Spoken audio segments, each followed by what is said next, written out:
Hi everyone, welcome back my YouTube channel market 24/7। तो आज हम लोग डिस्कस करेंगे दोस्तों वोडाफोन आइडिया लिमिटेड कंपनी की बात की जाए तो लगभग 1% तक की गिरावट भी देखने को मिल रही है। एंड ये तो काफ़ी बड़ी खबर निकल के आई एंड गिरावट काफ़ी ज़्यादा हो गई थी, इसके बाद कहीं कहीं रिकवरी भी नज़र आ रही है। एंड जो भी अपडेट डिटेल में डिस्कस करेंगे, आगे बढ़ने से पहले प्लीज़ चैनल को सब्सक्राइब कीजिएगा एंड वीडियो को लाइक करना ना भूलेगा। अगर कंपनी का पिछला 5 दिन देखिए तो काफ़ी ज़बरदस्त रैली है, 11-12% तक की तेज़ी निकल के आ रही है। जब इस तरह की तेज़ी रहती है तो थोड़ा बहुत गिरावट भी देखने को मिल जाता है, या कह लीजिए प्रॉफिट बुकिंग होता हुआ निकल के आता है, करेक्शन भी देखने को मिल जाता है। बाकी पिछला एक मंथ 1.5% की गिरावट ही है एंड 6 मंथ की बात करें 63% के रिटर्न, पिछले 1 ईयर में 17-18 और पिछले 5 सालों में 6-7% की गिरावट ही देखने को मिलेंगे। बाकी आज के ट्रेडिंग सेशन में देखिए तो कंपनी में 1% की गिरावट जरूर है और इस वजह से ये सेलिंग प्रेशर कहीं ना कहीं ज़्यादा देखने को मिलता है। 64-65% का सेलिंग प्रेशर रहेगा तो प्रॉब्लम होती है। Trade information 39 crore 12 lakh volume निकल के, ट्रेड वैल्यू की बात करें तो 439 करोड़ एंड कंपनी का total market cap 1,21,000 crore and delivery 35%, जो कि आंकड़े कह सकते हैं काफ़ी बेहतर आंकड़े निकल के आ रहे हैं। सबसे पहले अगर इस खबर की बात की जाए तो ये जो खबर निकल के आ रही है दोस्तों, काफ़ी ज़्यादा एक तरह से कह सकते हैं प्रीमियम खबर देखने को मिल रहा है। वोडाफोन आइडिया के दोस्तों 35,000 करोड़ रुपए के ऋण आवेदन पर अब देखिए यहाँ पर कंपनी एक तरह से कहे तो फंड जुटा रही है और यहाँ पे अगर आप देखोगे तो 35,000 करोड़ का जो ऋण आवेदन पर ऋणदाताओं की ओर से नए सिरे से जांच पड़ताल शुरू हो गई है। अब यहाँ पे आप देखोगे तो एक तरह से ये खबर निकल के आ रही है थोड़ा। अब यहाँ पे हम लोग देखें तो सरकार द्वारा एजीआर बकाया पर राहत दिए जाने के बावजूद भी दोस्तों ऋणदाता स्पेक्ट्रम और कंपनी कि जियो और एयरटेल के साथ प्रतिस्पर्धा करने की क्षमता को लेकर चिंतित देखने को मिल रही थी। ये तो सही बात है कि चिंतित होना भी चाहिए, क्योंकि जिस तरह से जियो एयरटेल काम कर रहा है कहीं के वोडाफोन अभी भी काफ़ी ज़्यादा मुश्किल में है, क्योंकि इसका ARPU कम है और इनमें 5G की भी कमी आ रही है। बट कंपनी का एक ये प्रोसेस है कि आने वाले टाइम में कंपनी लगातार इन्वेस्टमेंट करेगी और 45,000 करोड़ का प्लान भी आया था, तो उम्मीद कर सकते हैं कि कंपनी जब इन्वेस्टमेंट करेगी तो अपने 5G नेटवर्क को और बढ़ाएगी और यहाँ से कंपनी का ARPU भी बढ़ेगा और आगे चलकर कंपनी 5G को लेकर भी कहे तो एक बेहतर कंडीशन हो सकता है।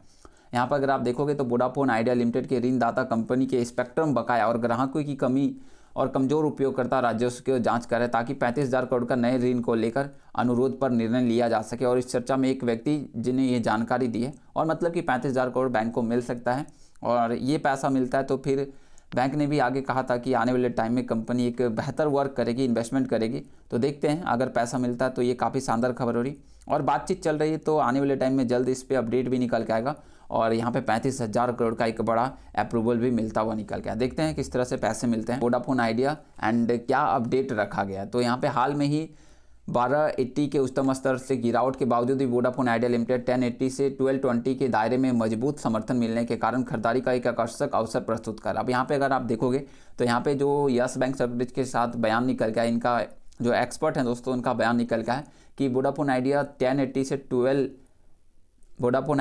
1080 से दोस्तों 1120 के दायरे में एक मजबूत सपोर्ट बना के रखा है, ध्यान रखिएगा।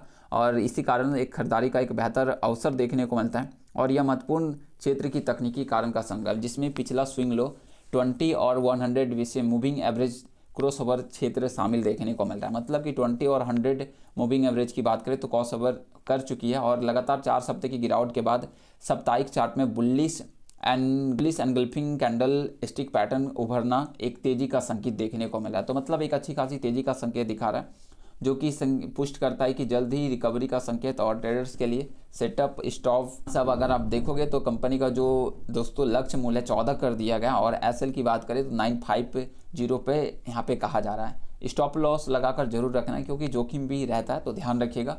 बाकी एक्सपर्ट का इस तरह से कुछ व्यू निकल के आ रहे हैं, ऑलमोस्ट कहिए तो अभी माहौल पॉजिटिव ही है। फरवरी 2026 का एक बड़ा अपडेट निकल गया, देख सकते हो अभी जस्ट अपडेट आधे घंटे पहले, जिसमें यहाँ पे डिस्क्लोजर जो जारी हुआ है दोस्तों, we submit here details and order issue company by the telecom regulatory authority of India TRI से जो यहाँ पे अपडेट आए थे वही ऑर्डर जो ऑर्डर इशू हुआ था दोस्तों ट्राई से। तो यहाँ पर क्वालिटी ऑफ सर्विस एक्सेस को लेकर ब्रॉडबैंड और साथ में सर्विस रेगुलेशन यहाँ पे कंपनी की थी, तो इस पे जो अपडेट निकल के देख सकते हो नेम ऑफ अथॉरिटी और लगभग इस कंपनी को एक बार फिर से पेनल्टी मारा गया, लगभग 8 लाख का यहाँ पर पेनल्टी दिया गया, देख सकते हो, जो कि सर्विस को लेकर देखने को मिलता है। ऑफ रिसिप्ट 4 फरवरी 2026 तक डेट दिया गया इनको। एंड यहाँ पे आप देखोगे तो कंपनी का valuation and failure to meet the benchmark the quality of service and parameters, जो कंपनी सर्विस प्रोवाइड करती है उसके रिगार्डिंग ये अपडेट दिया गया। और कंपनी का कहना है कि impact on financial operation and other activities. And देखिए तो कंपनी सीधा करे कि कंपनी रिव्यू करेगी और order the evaluating and next step this matter, और इस मैटर पे आगे अपना नेक्स्ट स्टेप भी लेने वाली है। तो यहाँ पे एक खबर निकल गई। इससे पहले भी पेनल्टी लगी थी 4 फरवरी को, अगर आप देखो तो ट्राई से ही अपडेट निकल के आया था जिसमें 6 लाख का यहाँ पे अपडेट देखने को मिला। तो ये सब पेनल्टी तो लगती रहती है। बाकी ये कुछ ब्रोकरेज के रिपोर्ट रहे हैं, और यहाँ से पहले भी कंपनी अपने प्लान बता रही थी, जिसमें देखिए तो 45,000 करोड़ रुपए का निवेश का प्लान चल रहा है, एंड जिसमें 13% तक स्टॉक्स में भी तेजी आई थी। तो काफ़ी लगातार अपडेट निकल के आ ही रहे हैं, और जैसे जैसे कंपनी इन्वेस्टमेंट करेगी तो हो सकता है आगे चलकर बेहतर कर जाए। बाकी काफ़ी बेहतर यहाँ पे प्लान भी देखने को मिल रहा है कि कंपनी का कहना है कि कंपनी इन्वेस्ट करेगी, अपने नेटवर्क को बढ़ाएगी। बेस प्लान है ही, और 45,000 करोड़ का निवेश, और साथ में देखिए तो डिस्ट्रीब्यूशन पे भी अधिक खर्चा करेगी। और वित्त वर्ष 2026 से 29 तक में जो कंपनी का EBITDA की बात करें तो 3 गुना करना, और रेवेन्यू में कहिए तो दोहरे अंक में आना, मतलब कि कंपनी का रेवेन्यू डबल कर देना। तो यहाँ पे ये सब अपडेट, तो कंपनी का प्लान तो बेहतर ही आ रहे हैं। देखते हैं आगे किस तरह के खबर रहते हैं। बाकी अगर कंपनी को पैसा मिलता है 35,000 करोड़ के आसपास तो ये काफ़ी बेहतर खबर होगी। बाकी आगे जो भी अपडेट आएगा आप तक जरूर पहुँचेगा। चलिए मिलता है नेक्स्ट वीडियो में। Thanks for watching. जय हिंद, जय भारत।